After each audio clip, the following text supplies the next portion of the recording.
Begitu saya pegang dada kirinya, panas. Dia bilang, sakit nggak? Sakit bang, dada aneh. Kenapa gitu dia bilang. Udah pelan-pelan gitu. Coba istighfar. Astagfirullahaladzim. Istighfar lagi. Astagfirullahaladzim. Nah terakhir pas saya pegang belakangnya ini, muntah lagi bang, tapi nggak keluar. Yang saya lihat itu darah, tapi nggak keluar. Dia cuma ngerasa di sininya kayak panas bang. Jadi begitu saya pegang, saya giniin, kan gitu. Dia ngerasa nggak keluar apa-apa. Bahkan biasanya kalau kita seel juga, begitu ada ludah atau apa. Ya. Dia cuma ngerasa panas. Cuman yang saya lihat itu darah. Astagfirullahaladzim, ini anak kenapa ya kan? Saya di mimpi pas habis tidur ini kan, saya sebelum ke puncak sempat tidur dulu ya bang. Saya di mimpi, kamu ngapain? Bawa adek mau nyari sesuatu.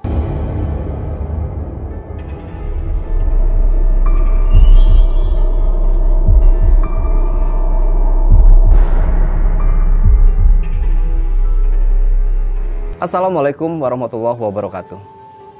Jumpa lagi dengan saya, Ale, host Jejak Backpacker. Dalam obrolan misteri Jejak Backpacker kali ini, saya menghadirkan seorang narasumber yang pernah mengalami kejadian mistis di Gunung Gede Pangrango pada tahun 2021 lalu. Tapi sebelum narasumber menceritakan pengalaman mistis yang pernah dialaminya, jangan lupa untuk selalu support channel Jejak Backpacker. Subscribe, like, komen, dan share sebanyak-banyaknya video-video YouTube Jejak Backpacker. Assalamualaikum. Assalamualaikum. Bang Farhan, akhirnya kita ketemu juga Bang Farhan. Iya bang. Ya, di sini kan banyak banget nih dari subscriber saya nanyain, coba dong undang katanya Raden Sururi gitu. Saya penasaran ini, kok banyak orang yang subscriber saya tuh komentar seperti itu. Kalau udah komen kayak gitu kan pastinya seru nih ceritanya bang gitu. Jadi saya penasaran, saya carilah ini akunnya pertama dari YouTube. Saya kepoin dulu YouTube-nya Raden Sururi, saya cari di pencarian, ketemu. Akhirnya di situ ada akun Instagramnya, saya follow dulu Instagramnya, baru saya DM. Akhirnya ketemu. Jadi teman-teman, ini sekarang kita hadirkan Bang Raden Sururi atau Bang Farhan Sururi, ya bang ya. Oke, Bang Farhan, jadi cerita kali ini yang mau diangkat adalah cerita waktu pendakian ke Gunung Gede Pangrango, ya, tahun 2021 lalu. Oke, Bang Farhan bisa diceritakan sedikit aja gitu, biar nanti kita lanjut lagi gitu. Jadi di situ ada junior saya udah bener-bener nge-up sampai udah pasrah gitu bang, udah mau mati aja lah gitu di situ. Karena ada beberapa hal yang bikin itu terjadi lah gitu bang. Tapi sebelum Raden Sururi menceritakan pengalaman mistis yang pernah dialaminya, saksikan setelah OMG yang satu ini.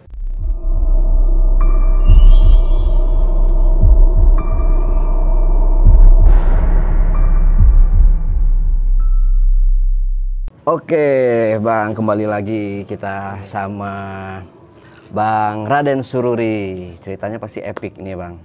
Oke, udah siap bang ya buat cerita? Boleh bang. Kita boleh ini gak sih, kita lokasinya nih di mana nih bang? Ini lokasi di tengah-tengah kuburan bang. Oh, tengah kuburan. Oke, siap. Jadi kita tadi udah izin ya bang ya, udah pamit. Assalamualaikum ya ahli kubur.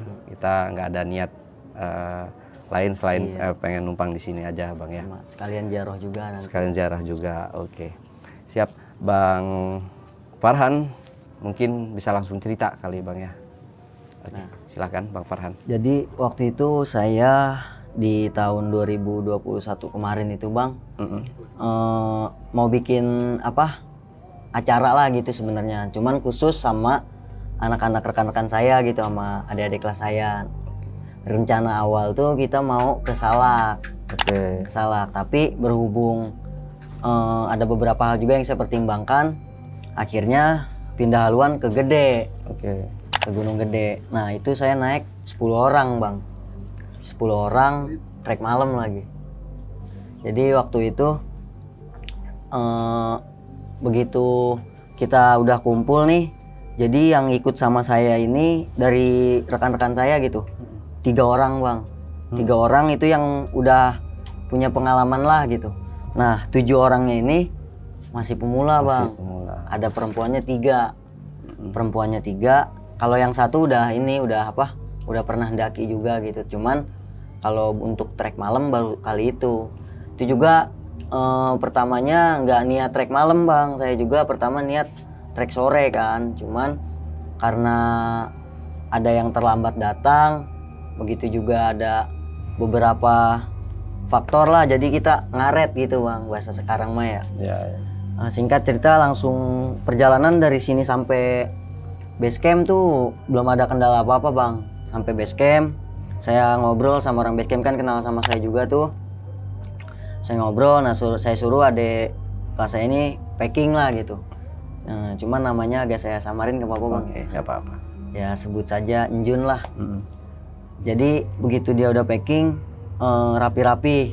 Nah jadi sebelum berangkat ini saya udah bilang bang di awal, kalau nyium apa-apa diem, kalau ngelihat apa-apa diem, dan terakhir nanti kalau dapat izin insya Allah saya bawa ke puncak Gumuruh kan, sekalian ziarah ke sana gitu. Dia mengiyakan, iya bang siap. Akhirnya sampai base camp tuh ada 2 pendaki bang. 2 pendaki tiba-tiba naik ke atas nih, bang mau naik ya? Terus saya bilang iya bang, kenapa? Boleh bareng nggak bang? Kalau mau bareng aja kata saya gitu, karena saya bawa perempuan juga kan, jadi ritme perjalanan tuh agak lambat gitu. Nah, akhirnya begitu saya jalan nih, karena udah saya juga nggak mau ke pagian sampai di Surken, saya jalan duluan. Saya titip salam sama orang base camp, kalau misalnya nanti mau jalan jalan aja, nanti juga pasti ketemu di trek gitu kan. Maksudnya saya juga jalannya pasti lambat, saya ngikutin ritme lah. Nah jadi dari 3 orang ini yang dari rekan saya kan bawa orang 7 orang ini, saya bagi 2 bang, pecah. Saya di depan, saya, Enjun, terus si Pandu. Nah itu bertiga di depan bang, ngebuka jalur. Nah sisanya saya suruh Oding untuk sweeper, untuk mantau anak-anak lah. Nah akhirnya kita jalan. Nah begitu sampai di pos 1 Gapura Gede Pangrango tuh sempat break sebentar tuh bang. Nah itu di perjalanan belum ngerasain apa-apa bang, cuman pas nyampe di pos 1 ini tiba-tiba pendaki yang 2 ini datang bang, datang ke nyamperin saya lah gitu kan. Akhirnya ngobrol dulu di situ. Saya bilang bang kalau mau naik ntar sekalian aja barengin, cuman kita lagi asik ngopi dulu sebentar. Tiba-tiba bang kita duluan aja. Oke kalau mau duluan kan, maksud saya kalau misalnya mau bareng sama saya biar jadi lebih rame gitu di trek bang. Karena saat itu saya baru start pendakian itu jam setengah 10 bang, setengah 10 malam baru mulai ngetrek tuh. Baru mulai ngetrek setengah 10. Jadi emang kalau saya inepin semalam lagi karena hari Seninnya itu ada yang kerja juga gitu bang, makanya mau nggak mau udahlah jalan. Saya bilang kan gimana caranya ya bismillah aja pelan-pelan gitu kan. Nah begitu nyampe dari pos 1 nih kita udah makan lah, kita ngopi di situ kan, ngobrol. Nah saya ngomong lagi sama adik kelas saya, pokoknya ntar kalau ada apa-apa diem, nggak usah ngomong, nggak usah apa, saya bilang gitu. Ya bang siap, dia bilang gitu kan. Akhirnya dari situ kan dia ngevlog juga tuh, bikin vlog video perjalanan gitu, cuman nggak terlalu banyak sih bang. Saya bilang udah yuk lanjut. Nah ini jangka saya sama tim 2 ini agak lumayan jauh bang, jadi saya ini ganjil, cuman bertiga. Begitu dari pos 1 jalan mau ke arah pos 2, saya udah pikiran sama hati ini udah nggak enak, kayak nggak tahu lah, kayak ada sesuatu nih yang ngeganjel. Dari kejadian-kejadian sebelumnya saya bawa orang, kalau ada yang gimana keimbasnya ke saya gitu bang. Kayak tragedi Ciremai, Sumbing itu imbasnya ke saya, bahkan di Salak pun sama gitu kan. Akhirnya saya lanjut jalan. Nah begitu di pertengahan saya bilang tahan lu, headlamp turunin semua. Saya bertiga tuh nurunin headlamp ke bawah, matiin, saya bilang matiin. Diem, apa bang? Udah diem. Nah nggak lama, cuman main nengok-nengok kan bang. Udah kan, ya ayo nyalain lagi headlamp, jalan. Nah begitu di jalan tuh ada nggak tahu kuntilanak nggak tahu apa lewat gitu bang. Cuman dari jarak 20 meter saya udah nyium, udah maksudnya udah hawa di badan, di hidung tuh udah beda lah saya bilang. Nah di situ mau sampai pos 2 saya bilang udah lanjut lagi. Saya bilang yang ke tim 2 aman. Cuman dari pihak tim 2 minta ngebreak di pos 2, minta mau makan dulu. Ya udah, karena yang jalan duluan kan bawa yang berat ya bang ya. Bawa makanan, tenda, semua air di kita semua kan. Udah lanjut jalan aja saya bilang. Jalan pelan. Begitu sampai sebelum pos 2 tuh di pertigaan ke kiri itu bang. Saya ngeliat itu yang sering saya lihat. Kalau ke Gede saya pasti ngeliat itu bang. Anak kecil, kepalanya ada 2. Kepalanya ada 2, kayak biasa manggil-manggil saya. Itu kalau saya solo pun nggak pernah nggak ketemu, pasti ketemu di situ, ditungguin tuh pasti bang. Di sebelum pos 2. Jadi emang sebelumnya pun pasti dah ketemu tuh sama nggak tahu lah itu dia siapa gitu kan. Tapi setiap saya lewat dia tuh pasti manggil gitu. Manggil saya sini gitu kan. Nah dari info yang saya tahu lah, jadi kayak dia ini yang suka nyesatin orang, suka menyesatin pendaki. Dan sempat saya ngobrol sama orang sana pun, jadi ini dia bisa berubah-ubah bang. Entah dia bisa jadi kayak kita pendaki wujudnya gitu kan, entah dia bisa jadi perempuan. Tapi setiap ketemu saya itu selalu segini orangnya bang, tapi palanya bercabang ada 2. Saya bilang, tar lu bentar. Itu saya banyak tahannya tuh bang, tar lu bentar. Nunduk, saya bilang, karena saya nggak mau, kita nggak pernah tahu ya bang. Maksudnya takut mereka kaget gitu bang. Nunduk, saya bilang, saya selalu bilang nunduk. Akhirnya nunduk, headlamp jangan ada yang dinyalain, headlamp dimatiin. Ntar nunggu, ya saya ini dulu sama dia. Kalau udah beres, baru saya suruh nyalain lagi tuh bang. Nah begitu jalan ya ketemu sosok itu udah biasa. Begitu mau masuk pos 2, ini juga sosok yang sering saya temuin bang. Badannya gede, nutupin trek, rambutnya ya panjang, mukanya nggak ketutupan. Nggak ketutupan, nggak kelihatan ketutup sama rambut, gede. Nah saya udah feeling nih bang, saya bilang wah adik saya ada yang kena lagi nih. Kata saya gitu. Udahlah saya bismillah aja, positif thinking gitu kan. Lanjutlah kita begitu sampai pos 2, udah gelar, saya bilang gelar. Kita kan saya sengaja bawa nasi bungkus bang, jadi biar ketika istirahat di trek tuh nggak lama istirahatnya. Kalau harus masak dulu kan perlu waktu kan, karena udah malam juga tuh. Itu sampai di pos 2 kita sekitaran jam 12-an. Jam 12 sampai di pos 2. Itu sampai pos 2 pada makan lah. Nah saya ngomong lagi nih bang sama teman saya, bukan yang 3 orang dari komunitas saya, yang teman saya ini. Pokoknya kalau ada apa-apa, kalau ada problematik apapun, jangan pernah bilang dulu, tahan. Saya bilang ini keadaan malam, dan itu posisi malam itu emang udah sepi bang, nggak ada apa-apa lagi, bener-bener real. Yang naik tuh cuman yang 12 orang itu, cuman yang 2 ini duluan. Yang 2 orang pendaki bareng saya ini, yang nyamperin ke base camp, dia udah duluan.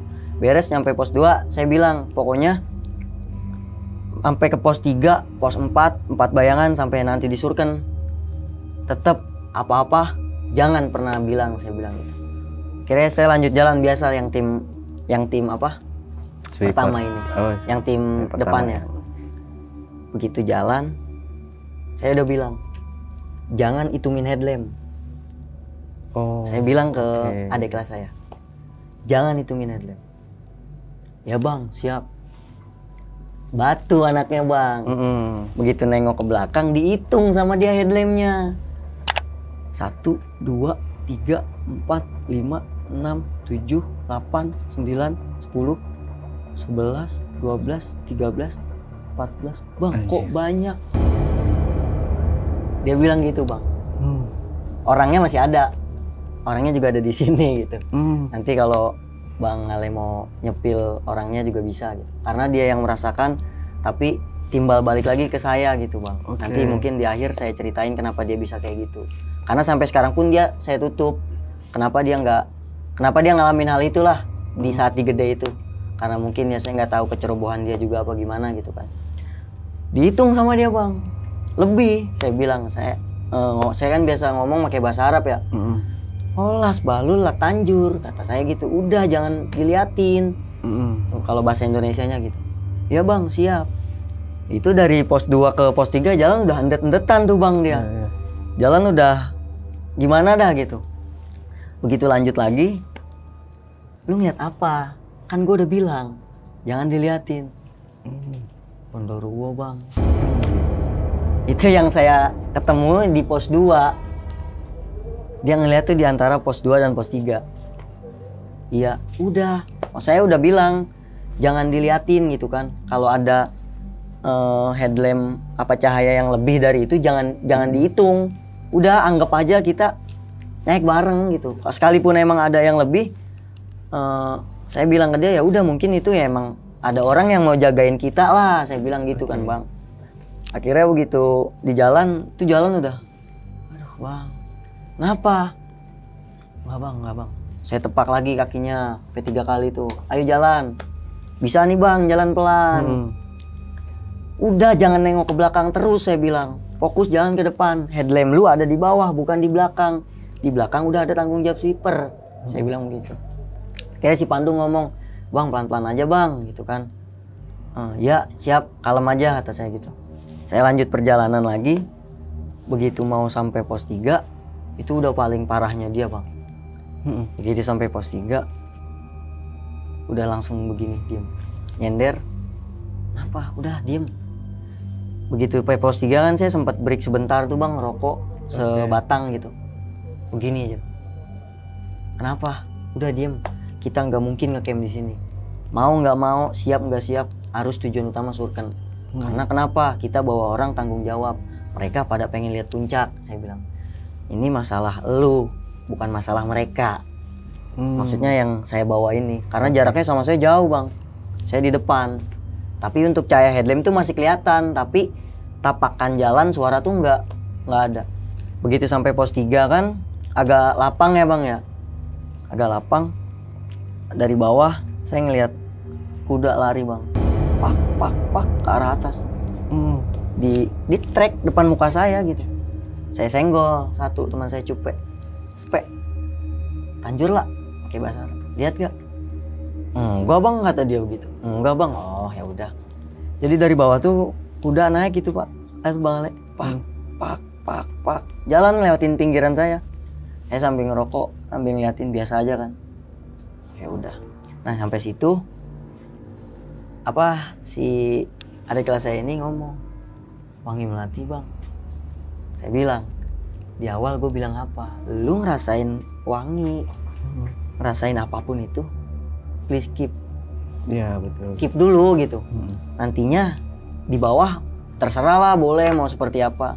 Justru itu saya malah sama dia itu baru perdana dia ngerasain hal seperti itu bang.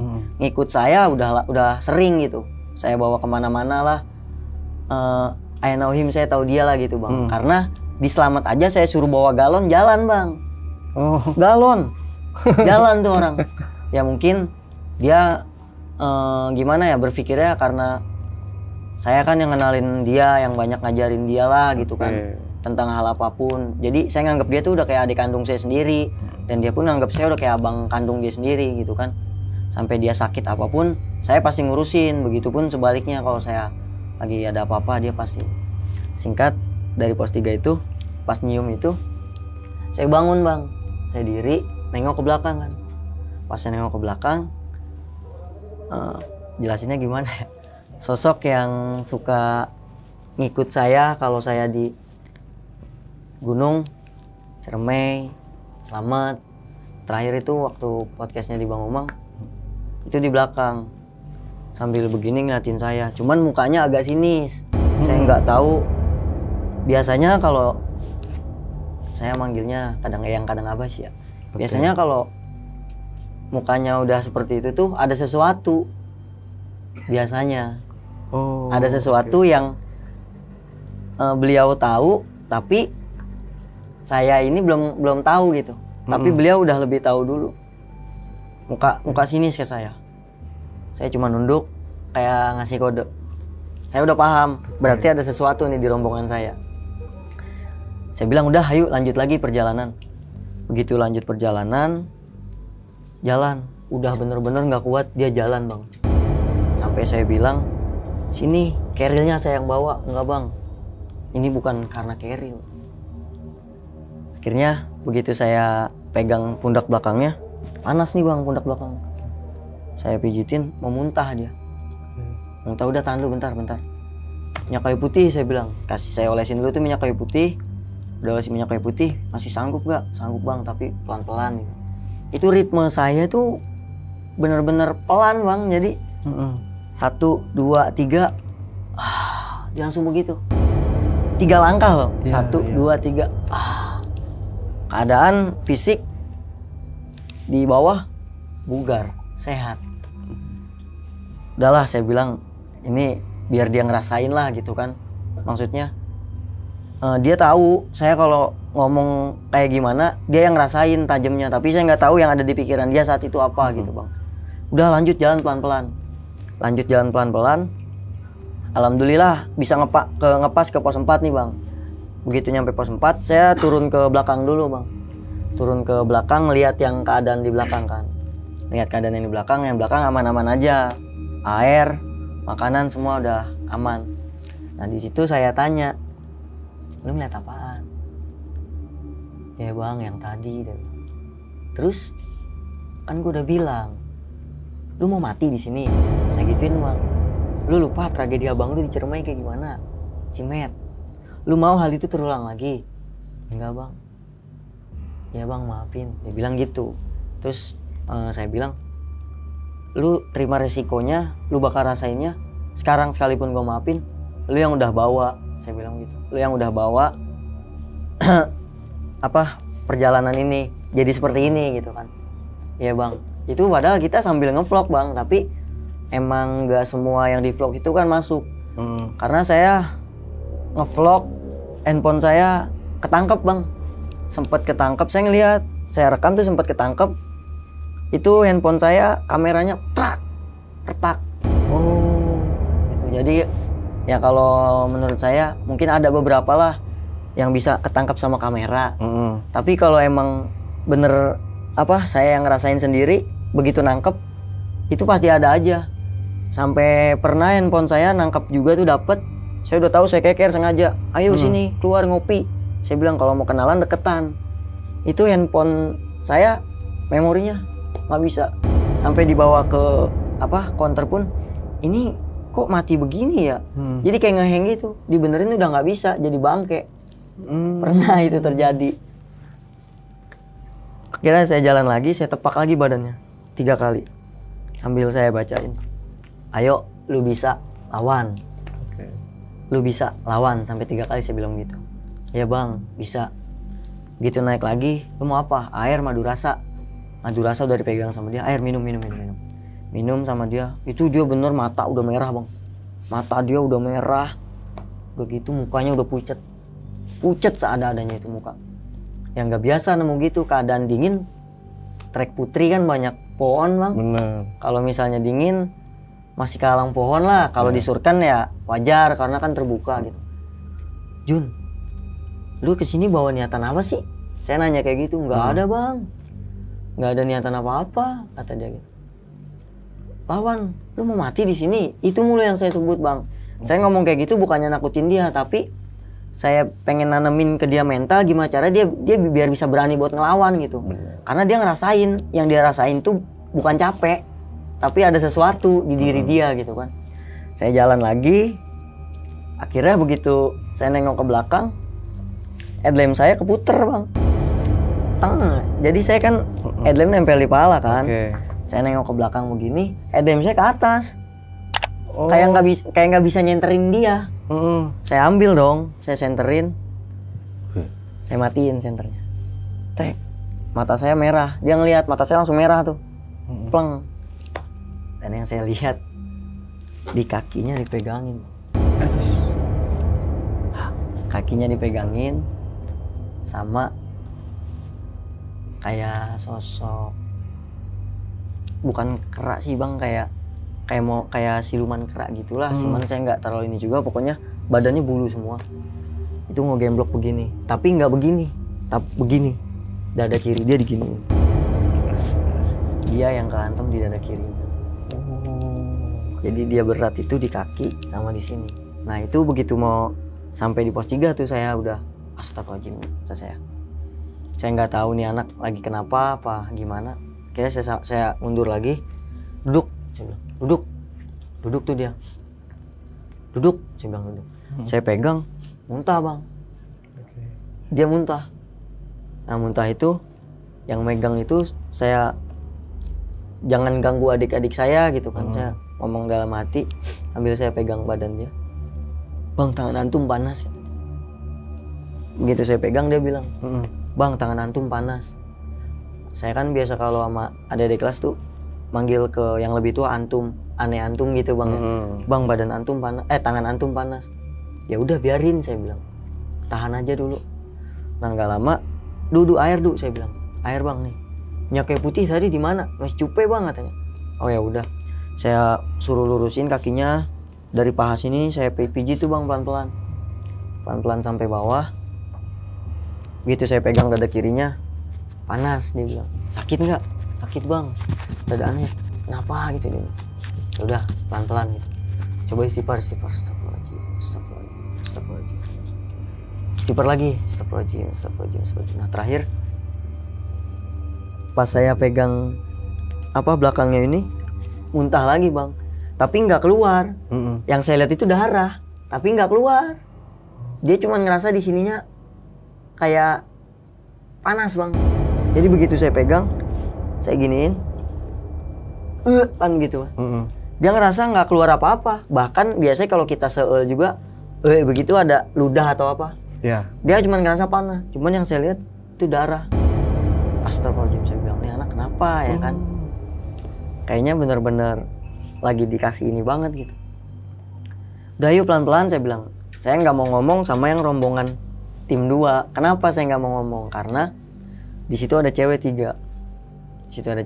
Nah, yang cewek 3 ini sebelum naik, saya punya ada minyak gitu bang. Saya olesin ke dia. Saya olesin di telapak tangannya. Cuman alhamdulillah yang perempuan nggak ngalamin apa-apa. Cuman adik saya doang. Sampai pos 3, jalan lagi nih bang, kita kan lanjut. Nah nggak tahu kenapa, yang depan ya bang. Bang, kita kan udah lewat sini. Kok ketemu lagi? 2 kali lewat bang. Kita kan udah lewat sini. Itu yang ngomong si Pandu apa? Dianya gitu. Kita kan udah lewat sini bang. Kok lewat lagi? Las, ayo Namsi, kata saya gitu. Udah, ayo jalan. Jalan lanjut nih bang, kita jalan. Nemulah kita di pos 4. Sampai pos 4, berikut lu dah, nyebat, saya bilang. Saya nyebat, rokok, nggak apa, masih sakit nih. Oh ya udah. Jadi di situ saya udah ngeliatin nih bang. Dia kan duduk agak jauh sama saya. Saya ngerokok gini sambil ngeliatin dia. Nih anak kenapa banyak yang mau deketin kan? Saya ngeliatin dia terus dah. Nah samping saya si Cupe. Rokok pe. Itu lagi ngerokok bang. Udah rokok, saya bilang. Saya taruh rokok 1. Tuh. Rokok yang saya bakar sama rokok yang saya taruh lebih habis duluan yang saya taruh. Posisinya nggak ada angin. Itu untuk yang kedua kalinya. Kemarin saya ke Tampomas bawa adik saya nyaksin juga. Saya taruh rokoknya itu bang, push cepet banget, nggak ada angin jadi kayak diisep jalannya gitu. Padahal itu nggak dihidupin. Saya bakar nih. Okay. Hidupin, saya taruh. Ya kan yang rokok saya isep udah berapa bata, maksudnya udah keisep banyak, udah tinggal setengah lah. Itu baru saya taruh. Begitu dia ngomong, bang udah habis. Iya. Itu rokok antum misalnya. Iya rokok gua, kata saya gitu. Saya mau mengalihin biar dia nggak panik. Iya. Saya matiin. Mau apa sih pada nempelin adik saya gitu. Nah begitu dia mau bangun, ayo udah lanjut perjalanan. Begitu udah mau bangun dari atas bang, buk aja, Allah Akbar, dia sempat ngerasa, dia ngerasanya keril. Oke. Padahal yang saya lihat dari atas tuh jatuh gondoruo, buk, nimpah lagi Di depan. di badan dia. Jadi benar-benar dari semua dihantemin bang, semua dihantemin. Nanti kalau mau tanya orangnya dia ngerasain. Oke. Dihantemin tuh, buak aja. Astagfirullahaladzim, saya bilang, ini orang ada apa lagi kan? Akhirnya saya diam dulu, jangan ada yang nyalain headlamp, saya bilang. Saya mau lihat keadaan ke depan dulu, karena kalau posisinya cahaya, justru saya kalau itu kebalik Bang Ale. Kalau misalnya cahaya kayak gini, saya nggak ngeliat. Maksudnya ngelihat ke depan gitu. Tapi kalau gelap kelihatan. Matiin cahaya. Begitu matiin cahaya, oh aman, saya bilang. Ada yang saya di depan. Nah begitu saya ngelihat headlamp saya suruh matiin, saya ngelihat di depan ada yang saya. Wah, lampu hijau nih, saya bilang. Lampu hijau. Dan ternyata bukan lampu hijau. Lampu hijau untuk saya, lampu oranye untuk dia. Untuk adik saya. Saya belum tahu dia kenapa bisa kayak gini. Belum tahu di situ kan. Saya lanjut jalan. Dia ngelihat, bang, ada prajurit kerajaan. Udah diem, saya bilang gitu. Dia bilang gitu, udah diem. Saya lanjut jalan, nah udah mulai agak mendingan tuh bang, udah mulai agak mendingan. Tapi dia masih ngelihat, masih penasaran gitu, karena saat itu dia baru pertama kali ngerasain pengalaman kayak gitu bang. Saya jalan, dia ngelihat. Posisinya tuh saya jalan sama tim 1 itu di kanan kiri bang. Apa yang dia lihat prajurit kerajaannya itu. Tapi saya emang udah lihat, udah ada lampu hijau, makanya saya jalan. Nah begitu saya naik lagi, nutup lagi bang, plak aja. Jadi ngikutin dari belakang, kayak lagi dikawal nih, diarah buat ke atas. Lanjut sampai di pos 4. Dikit lagi surken, saya bilang. Pos 5 udah surken kan. Saya jalan lagi pelan-pelan.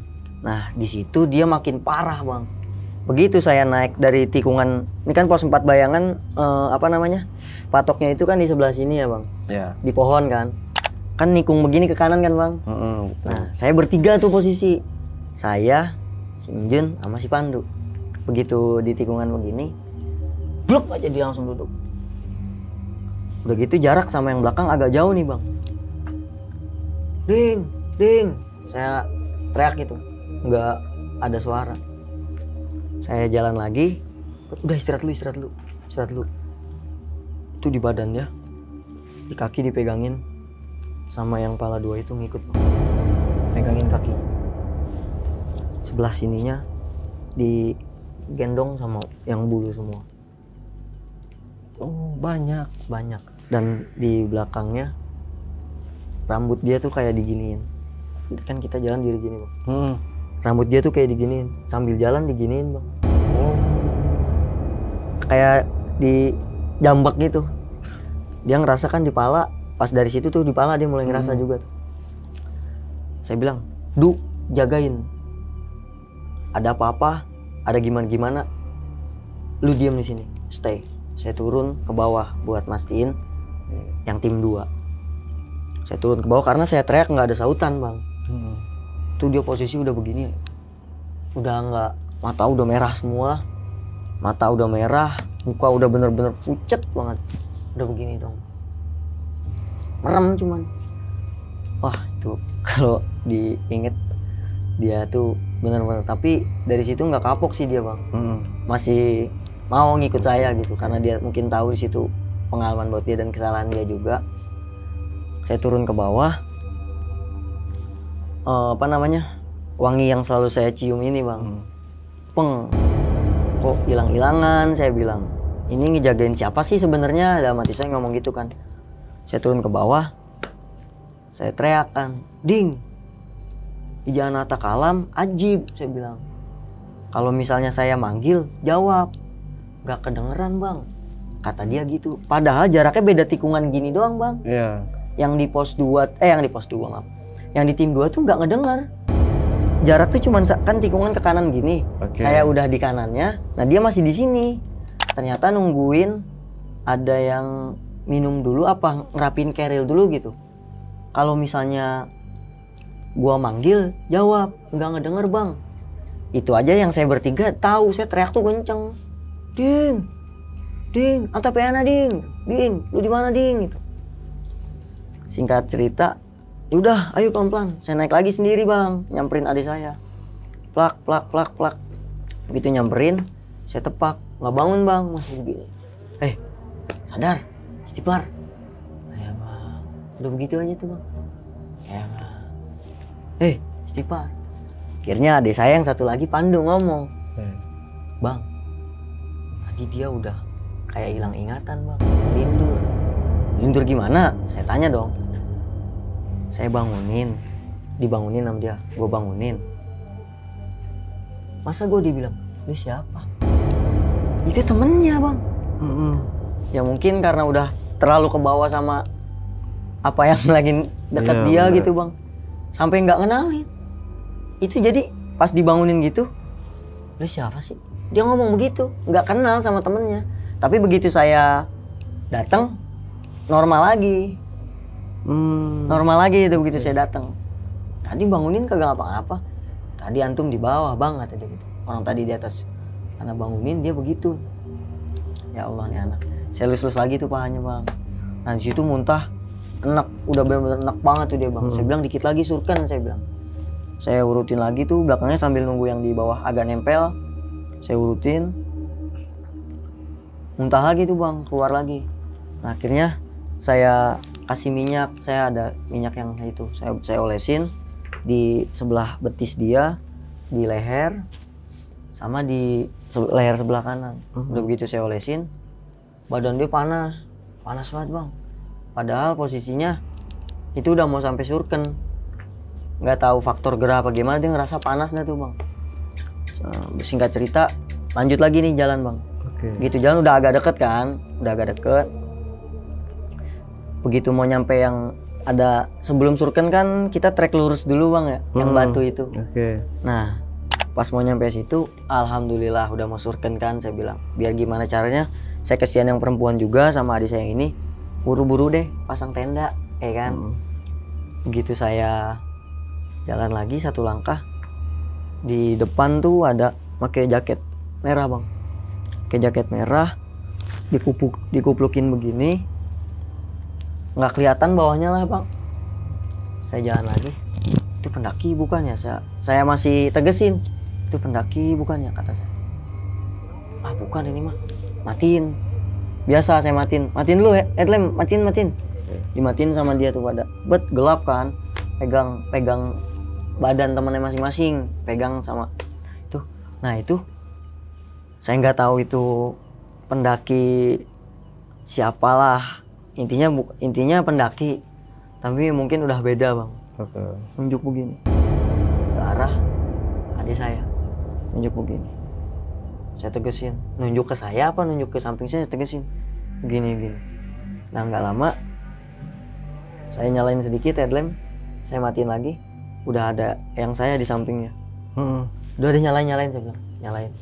Kira begitu nyalain saya lewat, itu mukanya kayak rata gitu bang, di deket samping banget, deket yang banyak sampah itu.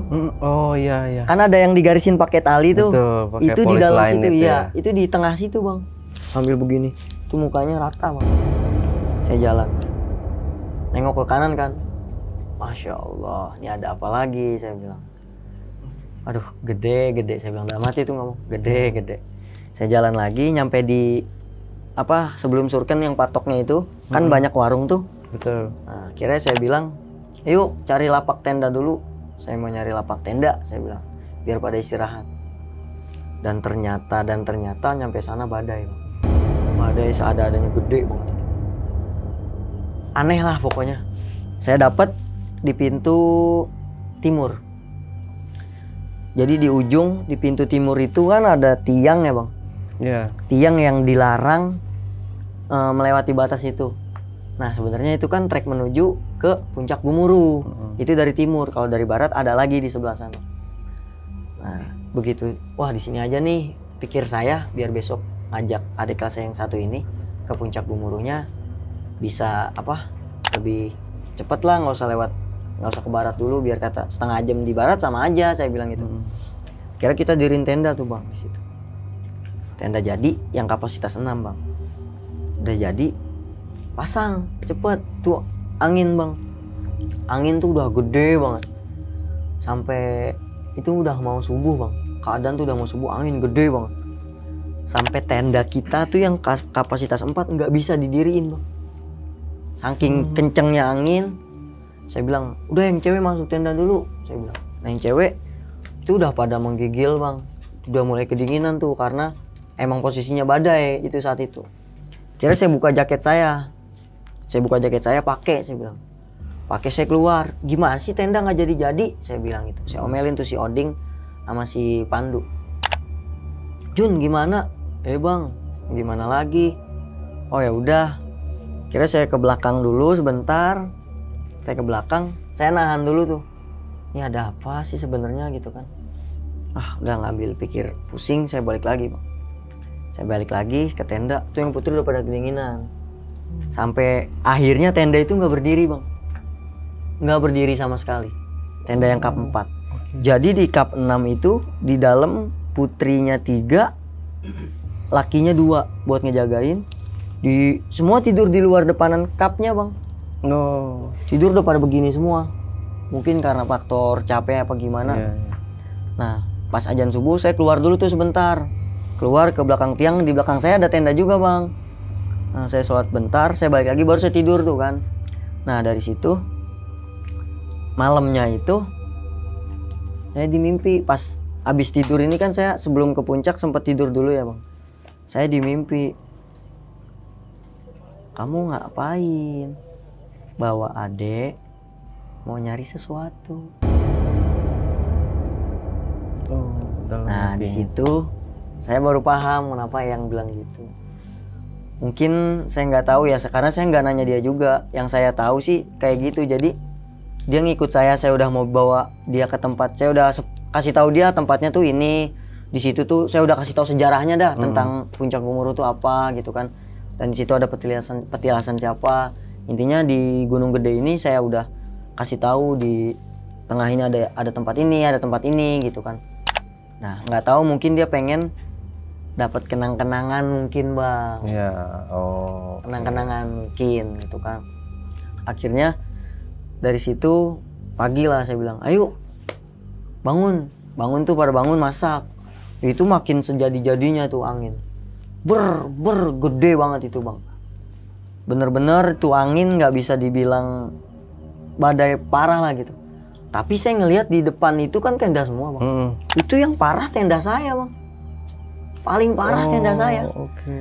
Sampai itu kita sempat bangun tenda kap 4 pagi itu sempat berdiri. Dan akhirnya hancur lagi. Itu tenda itu. Akhirnya lalu bang. Bau ya bang? Iya, ada itu.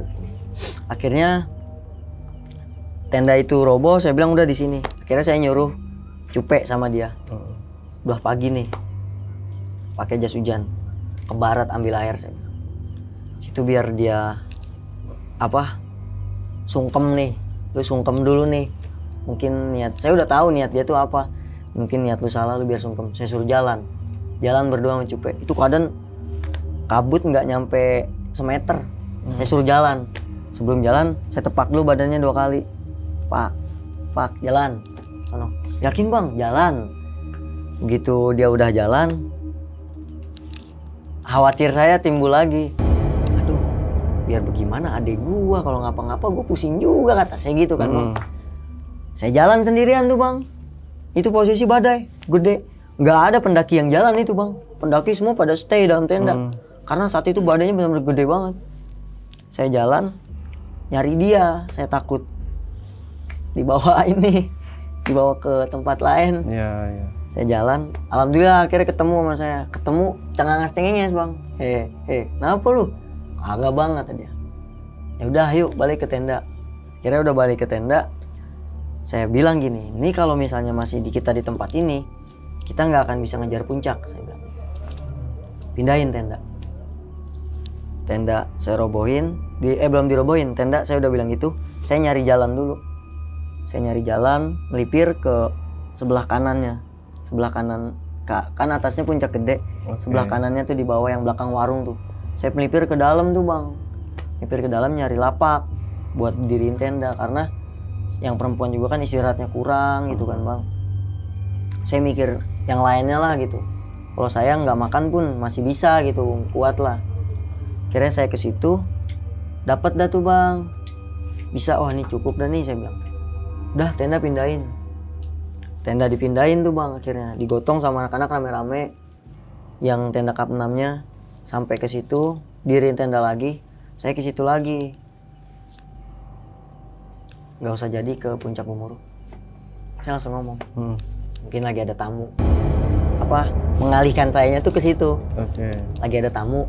Saya bilang mungkin tamu di Gemuruh, entah siapa. Saya bilangnya mengalihkannya seperti itu. Padahal saya udah tahu di diri saya dia ini ada maksud lain gitu kan. Dan akhirnya begitu diriin tenda, saya masak kan bang. Saya masak, entah kenapa ini anak-anak diserang tawon bang. Bukan 1, bukan 2, itu bisa dibilang 10 lebih bang. Pung tuh nyamperin. Nah, saya di situ posisi masak bang. Tawon tuh ngelewatin saya. Ngajak ke arah dia. Tus ngelewatin saya ngerokok sambil ketawa-tawa doang. Haha gitu kan. Nah, nggak lama, udah masuk tenda saya bilang. Bocah pada masuk tenda. Nah, sebagian ada yang menghindar karena di iniin tawon juga. Saya balik lagi, lanjut masak. Begitu ayam bakar mau saya angkat, jatuh. Pluk. Wangi melati masuk. Ada yang mau sampein nih, saya bilang. Bentar, saya bilang. Lanjutin dulu tuh bakar ayamnya. Saya ke belakang. Ternyata salah satu dari rombongan saya ada yang buang air kecil di dekat situ. Dan ditunjukin di situnya di mana. Saya ke situ, saya siram pakai air putih, saya ambil tanahnya, saya giniin, saya siram lagi air putih sambil baca doa. Minta maaf kalau misalnya ada adik saya, rekan saya yang bilang gitu. Begitu nyampe ke tempat makan, lu tadi kencing ya? Saya tanya tuh teman saya si Sartil, lu tadi kencing ya Til? Iya wih. Di mana? Sono lu ya? Iya. Lu kalau mau kencing ngomong Til. Iya gua agak tahu. Kalau kata bocah udah sono aja bang. Jadi kata dia nanya ke temen mau kencing gimana? Udah di situ aja gitu kan. Nah biasanya kalau orang yang udah kenal sama saya, adik saya kalau mau kencing nanya, bang kencingnya di mana nih bang? Mau dimanapun gitu bang, kencingnya mana? Madep mana gitu kan? Lu kencing situ ya? Iya. Dia paling parah bang. Sampai di kupingnya itu bengkak, kena tawon. Palanya itu pada benjol. Parah itu. Jadi tawon satu sama dia mau digeprak gitu kan, langsung puluhan tahun dah tuh. Incer tuh. Dan itu emang ada beberapa juga yang kena, bukan dia doang. 20-an, mungkin 20 tahun. Saya kan masih nganggep bercanda sambil ketawa-tawa ya bang, sambil masak. Hahaha gitu kan. Jadi kayak kalau sekarang mungkin orang disayurin pakai celurit lah gitu bang. Dia begitu, begini. Pak. Udah dihantam semua tuh palanya. Sampai dia begini doang dalam tenda. Sakit. Sini saya urutin dikit. Udah ayo jalan mau lanjut puncak lagi. Udah makan dulu. Udah jadi tuh bang. Saya udah tahu. Kayak lain kali kalau mau kencing pernah ngomong apa?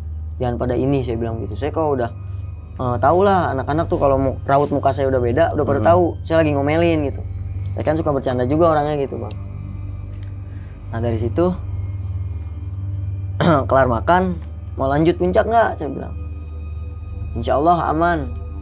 Lanjut bang. Pada semangat tuh karena emang sebagian juga belum pernah ada yang kegede, dan itu pun baru pertama kali ndaki naik gunung. Saya bawa trek malam. Jalan akhirnya kita, nah begitu sampai di tengah-tengah, Saya kasih tahu nih adik saya, nih di sini lokasi sebenarnya ada tempat petilasan juga. Saya kasih sepil lah tuh ke dia yang saya kasih tahu. Nah, gue dulu 2019 pernah ada kejadian di sini.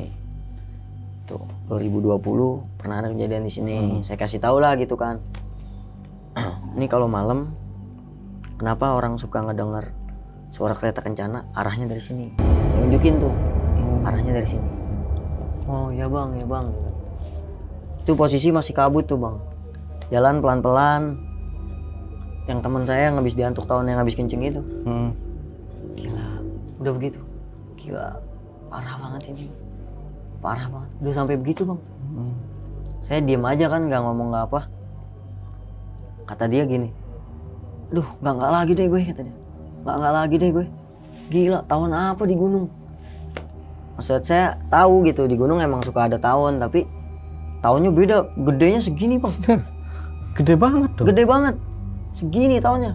Ya tawon biasa kan segini ya bang. Ini segini. Kebayang nggak tuh puluhan tahun ngehantem pala petuk, jadi apa tuh pala bang? Berarti bengep. Sampai begini bang. Jadi kan dia pakai kupluk ya. Ya. Kupluk digini, udah ditutup sama dia karena kupingnya bengkak bang. Oh. Kena kehantem tawon. Saya bilang, lu kalau ngencing ngomong, jangan sembarangan. Saya bilang gitu. Kagak baik sih. Iya bang. Lanjutlah akhirnya gitu. Sampai di perjalanan sempet ketemu juga sama pendaki lain yang baru pada turun kan, biasa. 5 menit lagi puncak bang, siap bang, aman gitu kan. Ada dah nih bang, satu pendaki. Bang, puncak masih jauh bang, gue mah ngasih tau doang, kata dia gitu. Iya bang, siap gitu. Wah parah bang treknya, lu baru pertama kali ya bang kesini? Saya ditanya gitu bang. Saya bilang, iya bang, saya baru perdana nih. Mohon tanya dong, treknya di mana? Pokoknya lu ke atas saya bang, lu ikutin jalan ini, ntar ketemu mau puncak. Nah di kelas saya ketawa dong. Dia ngeliatin sini gitu. Nah dia bilang, udah biarin, nggak apa-apa orang mau ngomong apa tentang kita mau dianggap apa, intinya lu jangan pernah ngerasa diri lu tinggi. Udah kita pakai ilmu padi, semakin kita bersih kita semakin nunduk. Saya ingetin lagi tuh adik saya. Alhamdulillah singkat cerita nyampe di puncak nih bang. Begitu nyampe di puncak, ketutup, gede ketutup. Saya ngomong sama Sinjun, mau gua buka nggak? Saya bilang gitu. Buka bang, turun dulu bentar, gua kirim Al-Fatihah. Itu nggak nyampe 5 menit bang, kita turun melipir ke bawah, masak kopi aja dulu sambil saya bikin video kan. Sehat brother gitu, habis kena antuk tawon tuh, karena di situ dia doang yang ini bang, yang nggak ngalamin hal mistis gitu, tapi dijailinnya pakai itu karena kesalahan dia, karena dia masih punya keturunan juga sih bang. Ada yang jaga juga gitu. Begitu nggak nyampe 5 menit, gede kebuka. Lu lihat di atas, naik kebuka bang. Nah di kelas saya ini Sinjon emang udah tahu, di Sumbing, di Guntur, udah tau lah jalan sama saya gitu kan. Langsung geleng-geleng doang, gila lu bang, kata dia. Enggak, udah lu hati-hati lu, kan kagak baik, kata saya gitu kan. Kagak baik lu, itu nggak sampai kayak si Cimet lu, saya bilang gitu kan. Iya bang, udah foto-foto, udah sana foto-foto, kira pada foto-foto tuh bang. Nah begitu pada foto-foto, udah yuk jangan lama, sempat ngopi dulu kan sebentar, dah turun, saya bilang. Turun lagi. Nah begitu turun nggak ada kendala lah bang, sampai di Surken tuh. Pas di jalan Surken, di kuping saya ngedengung nih bang, pung aja. Wah ada apa lagi nih, saya bilang. Udahlah saya nggak ambil pikiran apa-apa. Saya jalan ke tenda, masak lagi. Pokoknya nanti turun kita kena gelap. Hati-hati, jangan aneh-aneh. Siap bang, udah sehat Jun? Saya tanya dong, udah sehat Jun? Hehehe, nyengir doang tuh bang. Hehehe, ntar gua ajak ke puncak umurnya nanti, saya bilang gitu. Udah akhirnya kita makan, kelar makan kita packing. Nah begitu mau apa, udah rapih nih packing, mulai kabut lagi nih bang. Itu posisi mau maghrib, saya ke belakang dulu bang. ke belakang tenda, ke tempat yang saya sebelum ke puncak ini, ke tempat teman saya yang buang air kecil. Saya takut ngikut ke bawah apa gimana. Oh ya udah, saya ke situ. Biasa saya lurus lagi tanahnya. Saya ke belakang. Udah yuk jalan, saya bilang. Nah yang satu ini udah ngomong, bang, kita kena trek malamnya kayak semalam nggak, yang cewek? Ya. Enggak kok, sebentar, saya bilang. Saya pakai target nih, saya bilang, pakai target. Oh ya udah, aman. Nah, jalan dah tuh pelan-pelan. Biasa sebelum turun doa dulu kan, kita doa. Saya jalan ke situ. Begitu masuk trek batu lagi, assalamualaikum. Gelap tuh bang, kan udah mau maghrib kan, gelap. Assalamualaikum. Jalan pelan, sosok yang mau naik tadi masih nunggu di situ bang, sambil masih begini. Yang rata ya? Yang mukanya rata, celaka. Dia ngomong gitu. Celaka. Ah iya, maaf bang, ada yang ketinggalan. Jadi tadi kan ada pendaki yang ini ya bang ya, yang apa, naik bareng dua saya. Oke, yang dua. Nah itu yang satu di pos 3 hilang. Saya tahu pas pagi. Dari tenda sebelah katanya orang warung nanyain, ngelihat nggak yang semalam naik berdua. Nanyanya ke adik kelas saya. Karena posisi saya lagi masak kan. Nanya ke adik kelas saya, ada nggak pendaki yang dua itu? Dia nyariin temennya nggak ada dari pos 3. Yang dua orang itu, dan di pos 3 itu pokoknya katanya sebelum pos 3 aja udah mencar dah tuh. Jadi pagi-pagi udah nyampe duluan nyariin temennya, diterakin tuh, surken. Dan kelanjutannya udah ketemu atau belumnya saya nggak nyari tahu tuh bang. Pokoknya yang saya tahu itu dua pendaki itu nggak ketemu. Satu pendakinya nggak ketemu, nggak ke puncak bareng. Udah biarin, saya bilang. Siapa suruh semalam diajak bareng, nggak mau. Saya bilang begitu kan. Coba kalau bareng sama kita, itu kan bisa jadi ya nggak ada kendala apa-apa lah gitu. Iya benar. Udah balik lagi, celaka. Celaka sampai 3 kali bang, celaka. Saya diam dulu, tahan dulu. Saya merem. Saya coba pengen cari tahu celaka kenapa. Ya itu, ngapain kesini, tujuannya mau nyari apa? Ya itu kan saya nggak tahu. Jadi saya di situ komunikasi. Saya nggak tahu kalau dia tujuannya pengen ambil apa, minta sesuatu apa gimana, saya nggak tahu. Akhirnya saya ngobrol, ya udah, sama yang saya pun udah disampaikan kan gini. Nah dia bilang dari zaman 80 saya udah di sini. Cuman saya nggak mau nyebutin nama karena kemarin di Bang Umah saya ketemu pendaki juga masuk, dibawa ke situ. Saya nyebutin nama, akhirnya ramai lah bang. Sampai saya udah ketemu juga sih sama pihak keluarga, sama pihak sahabat-sahabatnya. Pokoknya dia dari 80-an udah di situ. Cuman maaf saya nggak mau nyebutin namanya. Oke. Nah itu begitu saya komunikasi nggak rata mukanya bang, muka dia kayak kupluk. Saya nggak bisa nyebutin nama ya bang. Iya, kalau kesini, kalau naik gunung manapun hatinya tolong dibersihin. Ya siap bang, saya bilang. Nggak mau, udah yuk jalan lagi. Itu saya diam agak lumayan lama, sekitar 30 menitan. Pas mau turun itu kan. Saya nggak mau ambil pusing. Akhirnya di jalan kita masih sempat bercanda tuh bang. Masih udah jangan jauh, rapet saya bilang. Pokoknya jangan jauh dari saya, rapet. Kita turun, kan gelap lagi tuh bang. Begitu nyampe di pos 4 bayangan, break dulu, ngopi dulu, santai saya bilang. Ngopi dah tuh bang, saya juga ngerokok sebatang. Nah di situ ada kelas saya, bang mau BAB, kata dia gitu, si Cupe. Saya turun ke bawah dikit, tahan. Di belakang pohon sini ada pohon-pohon kecil, jangan di BAB-in, saya bilang. Di sebelah kanannya. Saya nggak tahu ditemeninnya sama si Injun ini yang sakit waktu mau naiknya tuh bang. Dia ke situ, ternyata di situ BAB-nya. Begitu BAB sampai trekking pole ditinggal bang sama dia, saking takutnya itu dia. Nggak tahu dia ngeliat apa, parah bang, dia cuma bilang kayak gitu. Begitu datang saya tanya, lu berak di sini, di sebelah pohon ini, di bawah sini trekking pole terus sini. Iya bang, di situ. Padahal kan agak jauh dari situ bang. Ah lu mah bikin penyakit baik. Ambil lagi sono. Enggak bang udah biarin dah kata dia. Trekking pole udah biarin. Kira begitu turun, ketemu pertigaan jalur lagi nih bang yang pohon bekas tumbang gitu kan. Saya sempat agak terkecoh juga tuh.